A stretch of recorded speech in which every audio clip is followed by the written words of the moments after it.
So మీ పర్సనల్‌గా వస్తే మీరు అంటే ఒకవైపు పాటల సాహిత్యంలో మీరు వెళ్తూ ఉన్నారు. ఎన్నో పాటలు అందిస్తూ ఉన్నారు. అండ్ దాంతో పాటుగా మీరు మీ పర్సనల్‌గా కొన్ని షోస్‌లో గెస్ట్‌గా వెళ్ళటం కానీ ఇలాంటివి కూడా చేస్తున్నారు. సో ఎలా అనిపిస్తుంది సార్ అంటే ఈ రెండిటి డిఫరెన్స్? నేను ఇందాకే చెప్పాను కదండీ! నాకు వైవిధ్యం వైవిధ్యం అనేది అనేది. ఉండాలి అని. అందుకే నాకు వచ్చిన పనులన్నీ చేస్తూ ఉంటాను. ఓకే. ఇది ఇంకా మీకు తెర మీద కనిపించేదే. నేను రాజకీయ పార్టీలకి పాటలు రాయడం, వారి కోసం పార్టీ అన్న తేడా లేకుండా ప్రొఫెషనల్‌గానే, వృత్తిపరంగానే వారి దగ్గర నుంచి పారితోషికం అందుకుంటూ స్లోగన్స్ గానీ, వన్ లైనర్స్ గానీ, పాటలు గానీ, స్పీచ్‌ల్లో కావాల్సిన బుల్లెట్ పాయింట్స్ కానీ ఇలాంటివి ప్రిపేర్ చేస్తూ ఉంటాను. అలాగే వాణిజ్య ప్రకటనలు రాస్తూ ఉంటాను కొన్ని. ఈవెన్ మోటివేషనల్ స్పీచెస్ కూడా ఇస్తారా?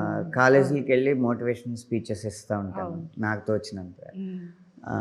అలాగే అమెరికా లాంటి దేశాలు, ఇతర దేశాలకు వెళ్ళి అక్కడ కార్యక్రమాల్లో నా వంతు వినోదం అందిస్తూ ఉంటాను. ఇలా ఇవన్నీ కాదు, ఆ పల్లెటూరు జీవితాన్ని వదులుకోకూడదని చెప్పి దీపావళికి, సంక్రాంతికి మిన్నొచ్చి మీద పడ్డా కూడా ఈ హైదరాబాద్ వదిలేసి మా ఊరెళ్ళి గడుపుతూ ఉంటాను. అక్కడ గోదావరి తీరంలో ఆ సాంప్రదాయాలు, అక్కడ వంటకాలు. సో ఉగాది సెలబ్రేషన్స్ ఎలా చేస్తారు సార్ మీరు? నిజం చెప్పాలంటే ఉగాదికి కవులకి కొంచెం షెడ్యూల్ టైట్‌గా ఉంటుందండి. ఏదో కార్యక్రమానికి పిలుస్తూ ఉంటారు. 2, 3 కార్యక్రమాలకి అటెండ్ అవుతూ ఉండాలి. అక్కడ మన కవితలు వినిపిస్తూ ఉండాలి. అలా అలా అలా జీవితంలో వైవిధ్యం అనేది ఇష్టపడతాను కాబట్టి నా దగ్గరికి వచ్చి అడిగినప్పుడు నటన కూడా చేశాను. నటన అయితే కొంచెమైనా వచ్చండి. చిన్నప్పుడు పౌరాణిక నాటకాల్లో ముఖ్య పాత్రలే పోషిస్తూ ఉండేవాడిని వార్షికోత్సవాల్లో. కొంచెమైనా అనుభవం ఉంది. డ్యాన్స్ అయితే ఏమీ తెలియదు. కానీ ఇప్పుడున్న పోకడ ఏంటంటే మామూలుగా గద్ద 4000 అడుగులు ఎగరగలదు. కానీ ఒక గద్ద 12,000 అడుగులు ఎగిరిందంట అంటే ఎవరికి ఆశ్చర్యం కాదు, గద్ద ఎగురుతుందని.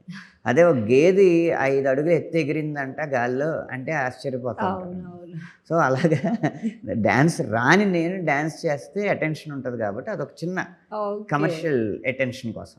అంటే ఈ టైంలో ట్రోలింగ్స్ కూడా ఉంటాయి కదా సార్, వాటిని ఎలా ఫేస్ చేస్తారు మరి? హిందీలో ఒక పేరు ఉందండి, బద్నామ్ మేబీ నామ్, ఒక జాతీయం ఉంది, బద్నామ్ మేబీ నామ్ హే అని.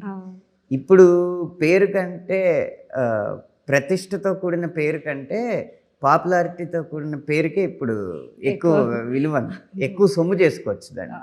ఓకే.